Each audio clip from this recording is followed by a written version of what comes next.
Chapter number 5 कक्षा 10 समाज ज्ञान लोकतंत्र। प्रश्न नंबर 1, डेमोक्रेसी शब्द ग्रीक भाषा के किन शब्दों के संयोग से बना है और उसका प्रचलित व स्वीकृत अर्थ क्या है? अंग्रेजी शब्द डेमोक्रेसी ग्रीक भाषा के दो शब्दों डेमोस तथा करेटिया के संयोग से बना है। आधुनिक काल में डेमोस का प्रचलित अर्थ जनता है और करेटिया का अर्थ शक्ति है। इस प्रकार शब्दार्थ की दृष्टि से डेमोक्रेसी का अर्थ है जनता की शक्ति। इस शब्दार्थ के अनुसार शासन प्रणाली के एक रूप में उसका प्रचलित व स्वीकृत अर्थ है जनता की शक्ति पर आधारित शासन तंत्र। प्रश्न नंबर 2, लोकतांत्रिक शासन प्रणाली के दो प्रमुख भेद कौन से हैं? नंबर 1, प्रत्यक्ष लोकतंत्र। प्रत्यक्ष लोकतंत्र के अंतर्गत जनता खुद प्रत्यक्ष रूप से राज्य के प्रभुत्व शक्ति का प्रयोग करती है। नंबर 2, अप्रत्यक्ष लोकतंत्र। अप्रत्यक्ष या प्रतिनिधि लोकतंत्र के अंतर्गत जनता स्वयं प्रत्यक्ष रूप से शासन की शक्ति का प्रयोग नहीं करती, वह इसका प्रयोग अपने उन प्रतिनिधियों के माध्यम से करती है जिन्हें वह समय समय पर चुनती है। प्रश्न नंबर 3, उदारवादी प्रतिनिधि अर्थात अप्रत्यक्ष लोकतांत्रिक शासन प्रणाली के दो प्रमुख प्रकार कौन से हैं? उदारवादी प्रतिनिधि अर्थात अप्रत्यक्ष लोकतांत्रिक शासन प्रणाली के दो प्रमुख प्रकार हैं। इस प्रकार है, नंबर 1, संसदात्मक शासन प्रणाली। नंबर 2, अध्यक्षात्मक शासन प्रणाली। प्रथम का आदर्श उदाहरण ब्रिटेन की शासन प्रणाली है और द्वितीय अर्थात अध्यक्षात्मक शासन प्रणाली आदर्श उदाहरण संयुक्त राज्य अमेरिका की शासन प्रणाली है। प्रश्न नंबर 4, लोकतंत्र के एक रूप सामाजिक लोकतंत्र का क्या अर्थ है? लोकतंत्र के एक रूप सामाजिक लोकतंत्र का अर्थ है कि समाज में नस्ल, रंग, जाति, धर्म, भाषा, लिंग, धन, जन्म स्थान आदि के आधार पर व्यक्तियों के बीच अंतर नहीं किया जाना चाहिए और सभी व्यक्तियों को व्यक्ति के रूप में समान समझा जाना चाहिए। प्रश्न नंबर 5, लोकतंत्र के एक रूप नैतिक लोकतंत्र से आप क्या समझते हैं?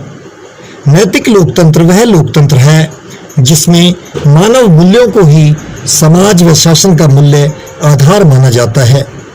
यह व्यक्ति की गरिमा, स्वतंत्रता, समानता एवं भाईचारे की भावना पर बल देता है।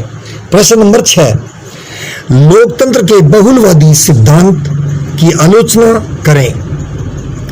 लोकतंत्र का बहुलवादी सिद्धांत की आलोचना। नंबर 1, लोकतंत्र का बहुलवादी सिद्धांत राज्य की संप्रभुता शक्ति का विरोधी होता है। वह राज्य की शक्ति को विभिन्न सामाजिक संस्थाओं में विभाजित करने का पक्षधर होता है। ऐसी स्थिति में राज्य में नियंत्रणकारी संस्था के अभाव में सामाजिक अव्यवस्था स्थापित हो सकती है। नंबर 2, लोकतंत्र का बहुलवादी सिद्धांत विभिन्न संप्रभु सत्ताओं के बीच समन्वय अर्थात तालमेल स्थापित करने का रास्ता नहीं दिखाता। प्रश्न नंबर 7, लोकतंत्र के विशिष्ट अर्थात अभिजन वर्गीय सिद्धांत के लोकतांत्रिक होने के बारे में क्यों संदेह किया जाता है?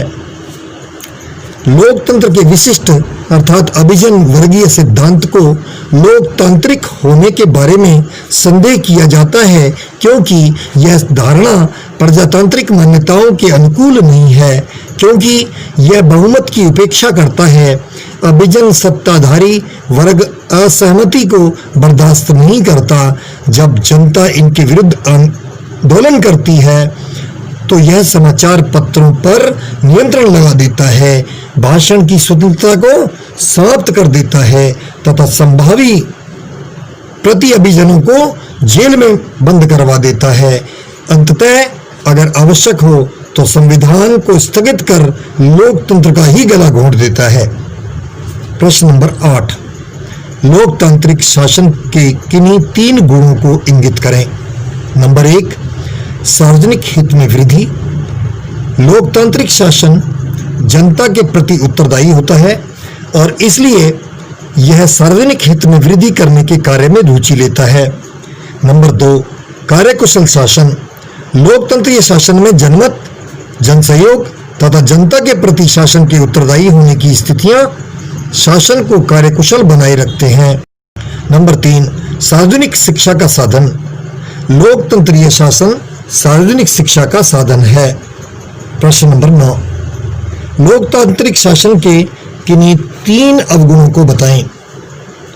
नंबर 1, अयोग्यता का शासन। लोकतंत्र में बहुसंख्यक मूर्खों द्वारा एक मूर्ख सरकार का निर्वाचन होता है। नंबर 2, राजनीतिक दलों का दुष्प्रभाव। लोकतंत्र में व्यवहार में राजनीतिक दल राष्ट्रभक्ति के स्थान पर दल भक्ति को महत्व देकर राजनीतिक प्रदूषण फैलाते हैं। नंबर 3, बहुमत की तानाशाही। लोकतंत्र में बहुमत की तानाशाही होती है जो अल्पसंख्यक वर्ग की उपेक्षा करती है। प्रश्न नंबर 10, लोकतंत्र के सफल संचालन के लिए आवश्यक 3 शर्तों का उल्लेख।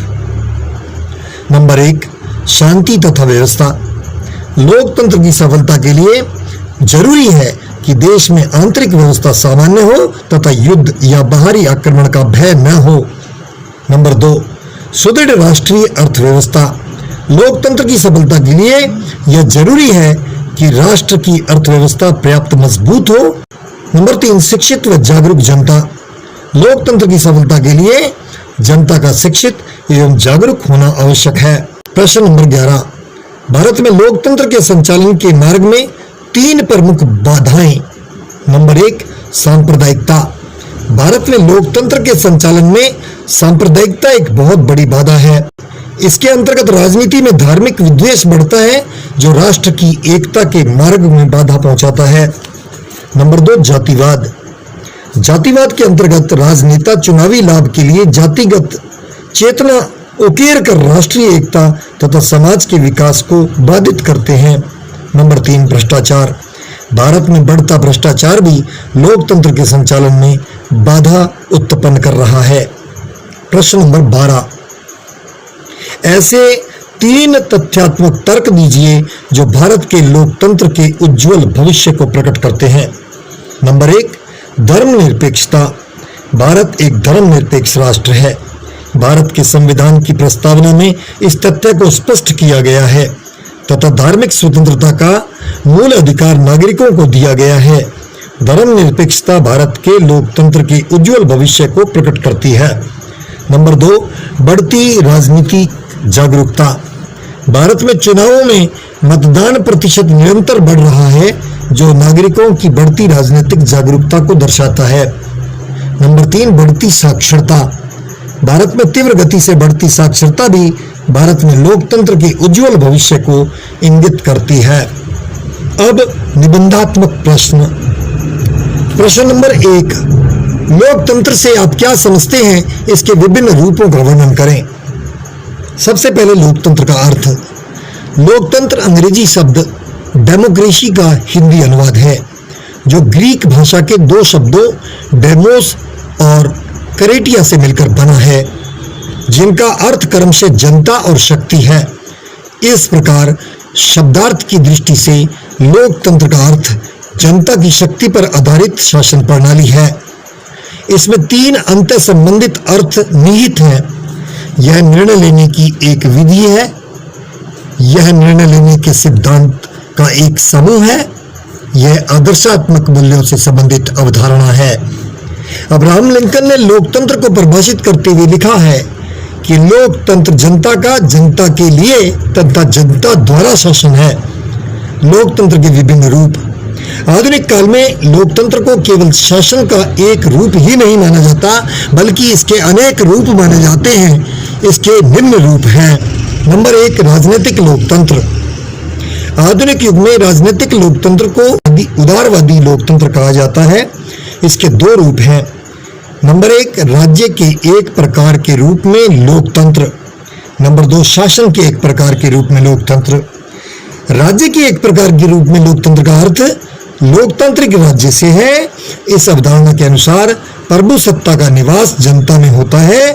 शासन के एक प्रकार के रूप में लोकतंत्र का अर्थ लोकतांत्रिक शासन से है। राजनीतिक लोकतंत्र के अंग के रूप में लोकतांत्रिक शासन के दो उपभेद हैं। नंबर 1 प्रत्यक्ष लोकतंत्र, नंबर 2 प्रतिनिधि या अप्रत्यक्ष लोकतंत्र।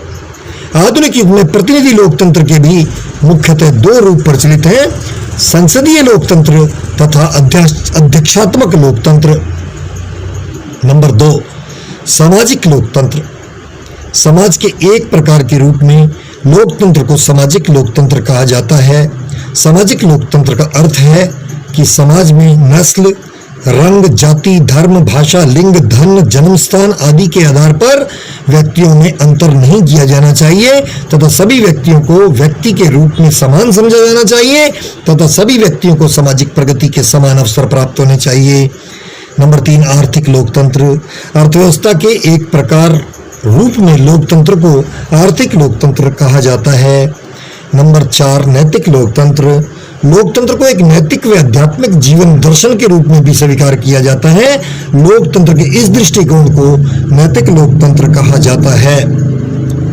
प्रश्न नंबर 2 लोकतंत्र को शासन का एक रूप, सामाजिक संगठन का एक सिद्धांत तथा जीवन की एक पद्धति माना जाता है। क्यों? लोकतंत्र शासन का एक रूप। शासन के एक रूप में लोकतंत्र से आशय लोकतांत्रिक शासन से है। लोकतांत्रिक शासन की अवधारणा लोकतांत्रिक राज्य की अवधारणा के सैद्धांतिक पक्ष का ही विकसित एवं व्यवहारिक रूप है। ये दोनों अवधारणाएं कानूनी प्रभुसत्ता पर राजनीतिक प्रभुसत्ता की श्रेष्ठता को स्वीकार करती हैं। ये दोनों मानती हैं कि राजनीतिक प्रभुसत्ता द्वारा कानूनी प्रभुसत्ता पर नियंत्रण किया जाना चाहिए। लोकतांत्रिक शासन के दो उपभेद, प्रत्यक्ष लोकतंत्र और अप्रत्यक्ष या प्रतिनिधि लोकतंत्र। प्रत्यक्ष लोकतांत्रिक शासन में संपूर्ण जनता खुद प्रत्यक्ष रूप से बिना प्रतिनिधियों के प्रभुसत्ता का प्रयोग करती है और अप्रत्यक्ष लोकतंत्र में जनता अपने उन प्रतिनिधियों के माध्यम से शासन करती है जिन्हें वह समय समय पर चुनती है। आधुनिक युग में प्रतिनिधि लोकतांत्रिक शासन के मुख्यतः दो रूप प्रचलित हैं, संसदीय लोकतंत्र और अध्यक्षात्मक लोकतंत्र। ऐसे लोकतांत्रिक शासन में जनता सरकार को नियुक्त करती है, उस पर नियंत्रण करती है तथा उसे पद से हटा भी सकती है। लोकतंत्र सामाजिक संगठन के एक सैद्धांतिक रूप में, सामाजिक संगठन के एक सिद्धांत के रूप में लोकतंत्र को सामाजिक लोकतंत्र कहा जाता है। सामाजिक लोकतंत्र की स्थापना के लिए दो बातें जरूरी हैं। नंबर 1 धर्म, जाति, नस्ल, भाषा, लिंग, धन आदि के आधार पर समाज में विद्यमान विशेषाधिकारों का अंत किया जाए तथा नंबर 2 सभी व्यक्तियों को सामाजिक प्रगति के समान अवसर प्रदान किए जाएं। इस प्रकार सामाजिक संगठन के एक सिद्धांत के रूप में लोकतंत्र सामाजिक समानता का अधिकार पर बल देता है। लोकतंत्र एक जीवन पद्धति के रूप में, कुछ विद्वानों ने लोकतंत्र को एक नैतिक व आध्यात्मिक जीवन पद्धति के रूप में स्वीकार किया है। इसमें मानव मूल्यों को ही समाज व शासन का मूल आधार माना जाता है। स्वतंत्रता, समानता तथा बंधुत्व का इसमें विशेष महत्व है। प्रश्न नंबर 3 लोकतांत्रिक शासन से आप क्या समझते हैं, इसका आलोचनात्मक परीक्षण करें। लोकतांत्रिक शासन से आशय, शासन के एक प्रकार के रूप में लोकतंत्र का अर्थ लोकतांत्रिक शासन से है। लोकतांत्रिक शासन में जनता प्रत्यक्ष रूप से या अपने निर्वाचित प्रतिनिधियों के माध्यम से शासन कार्य में भाग लेती है। आधुनिक काल में प्राय सभी लोकतांत्रिक राज्यों में अप्रत्यक्ष या प्रतिनिधि लोकतांत्रिक शासन ही पाया जाता है। इसकी प्रमुख परिभाषाएं, अब्राहम लिंकन के अनुसार लोकतंत्र जनता का, जनता के लिए तथा जनता के द्वारा शासन है। सीले के शब्दों में लोकतंत्र वह शासन है जिसमें प्रत्येक व्यक्ति का भाग हो। लोकतांत्रिक शासन प्रणाली की विशेषताएं, लोकतांत्रिक शासन प्रणाली की विशेषता नंबर 1 जनता का शासन। शासन की एक प्रणाली के रूप में लोकतंत्र संपूर्ण जनता का शासन होता है। नंबर 2 जनता द्वारा निर्मित शासन। लोकतांत्रिक शासन में जनता अपने प्रतिनिधियों को चुनती है और वे प्रतिनिधि सरकार का निर्माण करते हैं। नंबर 3 लोकतंत्र एक साधन के रूप में। लोकतांत्रिक शासन व्यक्ति की स्वतंत्रता गौरव की रक्षा तथा सार्वजनिक हित की वृद्धि के साधनों की प्राप्ति का एक साधन है। नंबर 4, जनता के प्रति उत्तरदायी शासन। लोकतंत्र में शासन अपने कार्य के लिए जनता के प्रति उत्तरदायी अर्थात जनता के प्रति जवाबदेह होता है। नंबर 5, विकासशील शासन। लोकतांत्रिक शासन प्रणाली विकास की कई अवस्थाओं से गुजरी है और लोकतंत्र के विकास ने मूल्यात्मक स्तर में वृद्धि की है। लोकतंत्र का आलोचनात्मक परीक्षण। लोकतंत्र का आलोचनात्मक परीक्षण उसके निम्नलिखित गुण दोषों के आधार पर किया जा सकता है। तो सबसे पहले लोकतंत्र के गुण। नंबर 1, सार्वजनिक हित में वृद्धि। लोकतंत्र में शासन जनता के प्रति उत्तरदायी होती है, इसलिए यह सार्वजनिक हित में कार्य करती है। नंबर 2, कार्यकुशल शासन। लोकतंत्रीय शासन जनमत तथा जनसहयोग पर आधारित होने तथा जनता के प्रति उत्तरदायी होने के कारण अधिक कार्यकुशल होता है। नंबर 3, सार्वजनिक शिक्षा का साधन। लोकतांत्रिक शासन में सामान्य जनता मीडिया तथा आम चुनावों के माध्यम से सार्वजनिक समस्याओं से अवगत होती है, उन पर विचार करती है तथा अपनी राय प्रकट करती है। नंबर 4, अन्य गुण। लोकतंत्र के अन्य गुण। नंबर 1, यह समानता व स्वतंत्रता पर निर्धारित शासन है। नंबर 2, इसमें स्वतंत्र और निष्पक्ष न्यायपालिका की स्थापना की जाती है जो व्यक्ति को व्यवस्थापिका व कार्यपालिका के अत्याचार से बचाती है तथा व्यक्ति की स्वतंत्रता की रक्षा करती है। नंबर 3, यह व्यक्ति को नैतिक शिक्षा भी प्रदान करता है। नंबर 4, इसमें क्रांति की आवश्यकता नहीं होती। नंबर 5, इसमें कला साहित्य संस्कृति व विज्ञान का पर्याप्त विकास होता है। नंबर 6, यह संविधानवाद अर्थात कानून के शासन में विश्वास करता है तथा विश्व शांति का समर्थक शासन है। लोकतंत्र के दोष। जहां लोकतंत्र में गुण है वहां दोष भी है। नंबर 1, अयोग्यता का शासन। व्यवहार में लोकतंत्र भीड़ तंत्र में बदल जाता है जिसमें बहुसंख्यक जनता कम प्रतिभाशाली लोगों का चुनाव करती है। परिणामतः यह अयोग्यता के शासन में बदल जाता है। दलीय दुष्प्रभाव। लोकतांत्रिक शासन में व्यवहार में सभी राजनीतिक दल राष्ट्रभक्ति की जगह दल भक्ति को महत्व देते हैं। इससे देश में राजनीतिक प्रदूषण फैलता है। नंबर 3, सार्वजनिक धन व समय का खर्च। लोकतांत्रिक प्रक्रिया समय तथा धन की दृष्टि से बहुत अधिक खर्चीली होती है। नंबर 4, भ्रष्टाचार को बढ़ावा। लोकतंत्र में राजनीतिक दल चुनावों में धनी व्यक्तियों को उम्मीदवार बनाते हैं। वे चुनाव जीतने के बाद भ्रष्टाचार के माध्यम से धन कमाने में लग जाते हैं। नंबर 5, बहुमत की तानाशाही। लोकतंत्र बहुमत का शासन है। जो राजनीतिक दल शासन पर अधिकार प्राप्त कर लेता है वह अपने बहुमत का लाभ उठाकर अल्पमत राजनीतिक दलों की उचित बातों को स्वीकार नहीं करता और मनमाने ढंग से सत्ता का प्रयोग करता है। नंबर 6, संकट काल की दृष्टि में कमजोर। युद्ध अथवा अन्य प्रकार के संकटों की स्थिति में निर्णय लेने में देरी के कारण लोकतंत्र शासन कमजोर सिद्ध होता है। स्पष्ट है कि लोकतंत्र शासन में जहां अनेक गुण हैं वहीं अनेक दोष भी हैं। प्रश्न नंबर 4, प्रत्यक्ष एवं अप्रत्यक्ष लोकतंत्र में अंतर स्पष्ट करें। लोकतांत्रिक शासन प्रणाली के 2 प्रमुख प्रकार हैं, प्रत्यक्ष लोकतंत्र और अप्रत्यक्ष लोकतंत्र। दोनों में कुछ अंतर है। नंबर 1, प्रत्यक्ष लोकतंत्र में जनता खुद प्रत्यक्ष रूप से राज्य की प्रभुत्व शक्ति का प्रयोग करती है, जबकि अप्रत्यक्ष लोकतंत्र में जनता अप्रत्यक्ष रूप से अपने चुने हुए प्रतिनिधियों के माध्यम से राज्य के प्रभुत्व शक्ति का प्रयोग करती है। नंबर 2, प्रत्यक्ष लोकतंत्र में जनता खुद नीति संबंधी फैसले लेती है, कानून बनाती है, प्रशासनिक अधिकारियों की नियुक्ति करती है, वह उन्हें पदमुक्त करती है।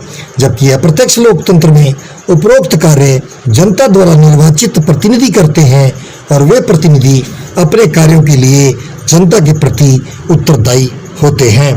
नंबर 3, प्रत्यक्ष लोकतांत्रिक शासन व्यवस्था प्राचीन यूनान के नगर राज्यों में पाई जाती थी तथा वर्तमान काल में केवल स्विट्जरलैंड के 5 कैंटनों में पाई जाती है। यह व्यवस्था केवल छोटे और कम जनसंख्या वाले राज्यों में ही संभव है। दूसरी तरफ आधुनिक काल में प्राय सभी राष्ट्रीय लोकतांत्रिक राज्यों में अप्रत्यक्ष लोकतंत्र ही पाया जाता है। प्रश्न नंबर 5, अप्रत्यक्ष लोकतंत्र के गुण दोष की विवेचना करें। निम्न है लोकतंत्र के प्रमुख गुण। नंबर 1, सार्वजनिक हित में वृद्धि। प्रतिनिधि लोकतांत्रिक शासन में जनप्रतिनिधि सार्वजनिक हित में शासन करते हैं क्योंकि वे अपने कार्यों के लिए जनता के प्रति उत्तरदायी होते हैं। अतः अप्रत्यक्ष लोकतंत्र सार्वजनिक हित में कार्य करने में रुचि लेता है। नंबर 2, कार्यकुशल शासन। प्रतिनिधि लोकतंत्र जनमत तथा जनसहयोग पर आधारित होता है तथा यह शासन जनता के प्रति उत्तरदायी होता है। अतः यह शासन की कार्यकुशलता बनाए रखने की कोशिश करता है। प्रश्न नंबर 3, सार्वजनिक शिक्षा का साधन। प्रतिनिधि लोकतांत्रिक शासन में सामान्य जनता जनमत निर्माण के साधनों तथा आम चुनावों के माध्यम से विभिन्न समस्याओं पर अपना विचार करती है। सामान्य नागरिक अपने अधिकारों व कर्तव्यों के प्रति जागरूक रहता है। इस गुण के कारण यह शासन नागरिकता की शिक्षा प्रदान करने वाला स्कूल बन जाता है। नंबर 4, नैतिक एवं देशभक्ति की शिक्षा। लोकतंत्रीय शासन व्यक्ति को नैतिक शिक्षा भी प्रदान करता है, साथ ही यह राष्ट्र प्रेम की भावना का भी विकास करता है। नंबर 5, क्रांति से सुरक्षा। प्रतिनिधि लोकतंत्र में शासन की शक्ति का निवास जनता में होता है क्योंकि शासक जनता के प्रति उत्तरदायी होते हैं, अतः इसमें क्रांति की आवश्यकता ही नहीं होती। नंबर 6, समानता, स्वतंत्रता तथा संविधानवाद पर आधारित शासन।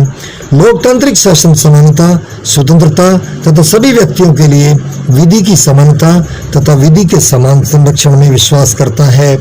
नंबर 7, कला, साहित्य, संस्कृति, विज्ञान तथा विश्व शांति में सहायक। प्रतिनिधि लोकतंत्र कला, साहित्य, संस्कृति व विज्ञान पर किसी प्रकार का नियंत्रण नहीं लगाता है, अपितु इनका उन्मुक्त विकास चाहता है तथा यह विश्व शांति व सहयोग में आस्था रखता है। प्रतिनिधि लोकतंत्र के अब दोष निम्न प्रकार हैं। नंबर 1, अयोग्यता का शासन। लोकतंत्र में बहुसंख्यक मूर्खों द्वारा एक मूर्ख सरकार का निर्वाचन होता है क्योंकि समाज में हमेशा विद्वानों की तुलना में मूर्खों की संख्या अधिक होती है। सभी को समान मताधिकार शक्ति देने का परिणाम मूर्खों की सरकार की स्थापना करना होता है। नंबर 2, राजनीतिक दलों का दुष्परिणाम। प्रतिनिधि लोकतंत्र के संचालन के लिए राजनीतिक दल परम आवश्यक माने जाते हैं, लेकिन व्यवहार में राजनीतिक दल राष्ट्रभक्ति की जगह दल भक्ति को महत्व देते हैं। इससे देश में राजनीतिक प्रदूषण फैलता है। सार्वजनिक धन व समय का अपव्यय। प्रतिनिधि लोकतंत्र के निर्माण व कार्य संचालन की प्रक्रिया में धन तथा समय अत्यधिक खर्च होता है। गरीब देशों के लिए यह अत्यधिक महंगा होता है। नंबर 4, भ्रष्टाचार को बढ़ावा। लोकतंत्र में दल चुनावों में धनी व्यक्तियों को अपना उम्मीदवार बनाते हैं ताकि वे अत्यधिक धन खर्च करके जीत सकें। जब ऐसे व्यक्ति जीत जाते हैं तो चुनाव में खर्च किए गए धन को प्राप्त करने के लिए भ्रष्टाचार को अपनाते हैं। इस प्रकार राजनीति राष्ट्र सेवा की जगह धन कमाने का साधन बन जाती है। नंबर 5, बहुमत की तानाशाही। प्रतिनिधि लोकतंत्र बहुमत का शासन है। बहुमत प्राप्त शासक दल अपने बहुमत का लाभ उठाकर अल्पमत राजनीतिक दलों की उचित बातों को स्वीकार नहीं करता और मनमाने ढंग से सत्ता का प्रयोग करता है। नंबर 6, संकट काल की दृष्टि से कमजोर शासन। युद्ध अथवा अन्य प्रकार के संकटों की स्थिति में लोकतंत्र कमजोर सिद्ध होता है क्योंकि यह शीघ्र व गुप्त निर्णय लेने में योग्य नहीं होता। नंबर 7, अन्य दोष। इसके अतिरिक्त प्रतिनिधि लोकतंत्र एक भीड़ तंत्र है। इसकी व्यक्ति की बुद्धि एवं विवेक सम्मत मानने की धारणा गलत है। इसका नागरिकों को नैतिक व राष्ट्र प्रेम की शिक्षा तथा स्वतंत्रता व समानता का दावा भी भ्रमपूर्ण है। प्रश्न नंबर 6, लोकतंत्र के कुल कितने प्रमुख सिद्धांत एवं दृष्टिकोण हैं? इनमें उदारवादी, मार्क्सवादी व समाजवादी सिद्धांतों का संक्षिप्त विवरण दीजिए। लोकतंत्र के प्रमुख सिद्धांत एवं दृष्टिकोण। नंबर 1, लोकतंत्र का परंपरागत उदारवादी सिद्धांत एवं दृष्टिकोण। नंबर 2, लोकतंत्र का बहुलवादी सिद्धांत एवं दृष्टिकोण। नंबर 3, लोकतंत्र का विशिष्ट वर्गीय सिद्धांत एवं दृष्टिकोण। नंबर 4, लोकतंत्र का मार्क्सवादी सिद्धांत एवं दृष्टिकोण। नंबर 5, लोकतंत्र का समाजवादी सिद्धांत एवं दृष्टिकोण। लोकतंत्र के उपरोक्त वर्णित सिद्धांतों एवं दृष्टिकोणों में से उदारवादी, मार्क्सवादी एवं समाजवादी सिद्धांतों का संक्षिप्त विवरण इस प्रकार है। लोकतंत्र का परंपरागत उदारवादी सिद्धांत एवं दृष्टिकोण। इस सिद्धांत का विकास पश्चिमी जगत में पिछली 3 शताब्दियों के उदारवादी राजनीतिक चिंतकों द्वारा किया गया। Hobbes, Locke, Rousseau, Bentham, J S. Mill, Green, Montesquieu, Jefferson, Herbert Spencer आदि इस सिद्धांत के प्रमुख विचारक माने जाते हैं। लोकतंत्र के उदारवादी सिद्धांत की आधारभूत मान्यताएं व लक्षण। नंबर 1, व्यक्ति एक बुद्धिमान प्राणी है, अपना हित अहित समझने की शक्ति रखता है। नंबर 2, व्यक्ति मूलतः समान है, सभी व्यक्ति मूलतः समान होते हैं। नंबर 3, शासन के गठन में सीमित शासन के सिद्धांत का पालन किया जाना चाहिए। नंबर 4, शासन की शक्ति का आधार जनता की इच्छा है, सरकार राजनीतिक सत्ता की मात्र न्यासी होती है। नंबर 5, शासन का संचालन जनप्रतिनिधियों के द्वारा होता है, उसके गठन में संचालन में बहुमत के सिद्धांत का पालन हो, शासन जनता के प्रति उत्तरदायी हो तथा शासन का उद्देश्य व्यक्ति का भला करना हो। नंबर 6, व्यक्ति को नागरिक स्वतंत्रताएं तथा अधिकार प्राप्त होने चाहिए तथा इनकी रक्षा के लिए स्वतंत्र व निष्पक्ष न्यायपालिका होनी चाहिए। नंबर 7, निश्चित अवधि के बाद स्वतंत्र व निष्पक्ष चुनाव हो तथा एक से अधिक राजनीतिक दल हो। नंबर 8, सरकार को जनमत का आदर करना चाहिए। लोकतंत्र का मार्क्सवादी सिद्धांत का दृष्टिकोण। लोकतंत्र का मार्क्सवादी सिद्धांत व दृष्टिकोण अपनी प्रकृति से एक प्रकार का आर्थिक लोकतंत्र है, जिसे मार्क्सवादी जनवादी लोकतंत्र कहते हैं। मार्क्सवादी लोकतंत्र का मूल विचार कार्ल मार्क्स तथा फ्रेडरिक एंगल्स की विचारधारा में दिखाई देता है तथा इसे व्यवहारिक रूप से लेनिन, स्टालिन, माओ त्से तुंग आदि ने एक दल मार्क्सवादी दल की तानाशाही के अंतर्गत दिया है। मार्क्सवादी सिद्धांत आर्थिक समानता के आदर्श को प्राप्त करने के लिए व्यक्ति की राजनीतिक स्वतंत्रता को सीमित या नियंत्रित कर देता है तथा बुर्जुआ वर्ग को समाप्त कर एक वर्ग विहीन तथा राज्य विहीन समाज की स्थापना पर बल देता है। यह सिद्धांत हिंसा एवं क्रांति के साधनों में विश्वास करता है। लोकतंत्र का समाजवादी सिद्धांत एवं दृष्टिकोण। लोकतंत्र का समाजवादी सिद्धांत लोकतंत्र के उदारवादी सिद्धांत तथा मार्क्सवादी सिद्धांत के समन्वय से बना सिद्धांत है। यह उदारवादी लोकतंत्र में निहित व्यक्ति की राजनीतिक स्वतंत्रता तथा मार्क्सवादी लोकतंत्र में निहित आर्थिक समानता के आदर्श एक साथ प्राप्त करना चाहता है, इसलिए इसे लोकतांत्रिक समाजवाद कहा जाता है। यह सिद्धांत विकासवादी व संवैधानिक साधनों में विश्वास करता है और यह संसदीय व्यवस्था वाले उदारवादी लोकतंत्र के माध्यम से ही व्यक्ति की राजनीतिक स्वतंत्रता तथा आर्थिक समानता के आदर्श को प्राप्त करना चाहता है। अब प्रश्न नंबर 7, निम्न टिप्पणियां लिखें। नंबर 1, उदारवादी प्रतिनिधि लोकतंत्र के प्रमुख लक्षण। व्यक्ति एक बुद्धिमान प्राणी है, वह अपना हित अहित समझने की शक्ति रखता है। सभी व्यक्ति मूलतः समान होते हैं। शासन के गठन में सीमित शासन के सिद्धांत का पालन किया जाए। सरकार की शक्ति का आधार जनता की इच्छा है, अतः सरकार राजनीतिक सत्ता की मात्र ट्रस्टी होती है।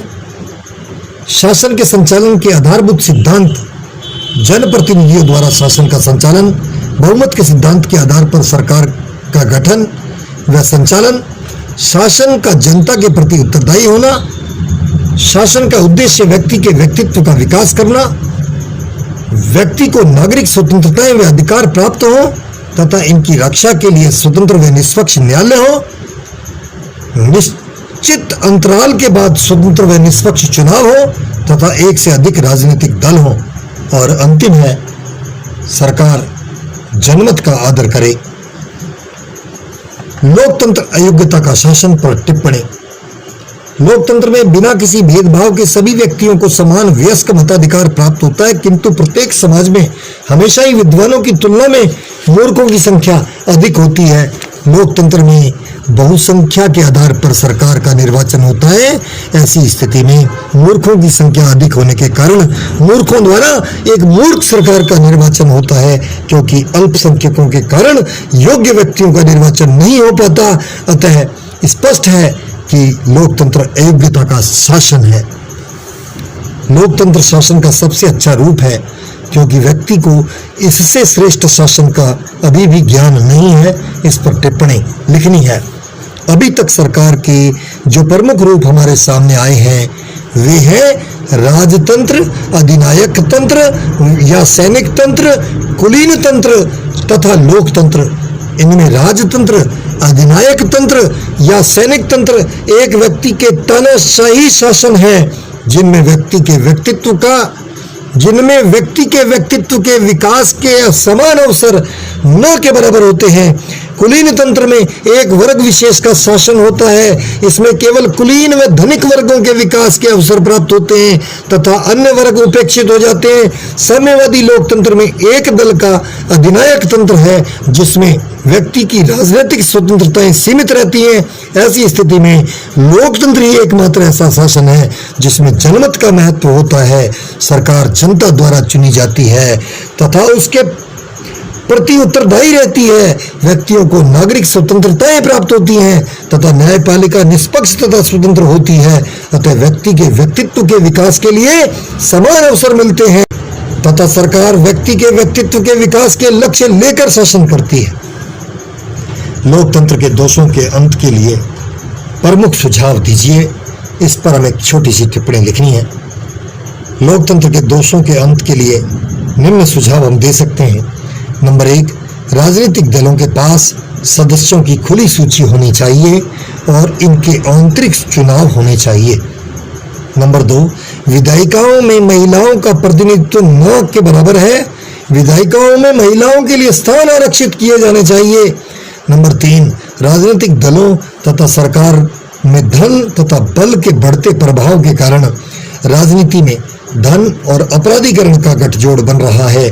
इसे रोकने के लिए चुनावों में पार्टी द्वारा किए जाने वाले खर्च को भी प्रत्याशी के खर्च में शामिल किया जाना चाहिए तथा अपराधियों को चुनाव में खड़े होने के अयोग्य करने का प्रबंध किया जाए। नंबर 4, जीवन के अधिकार को व्यापक अर्थ में क्रियान्वित किया जाए। इसके अंतर्गत गरिमापूर्ण तथा सुरक्षित जीवन, रोजगार का अधिकार आदि को लागू किया जाना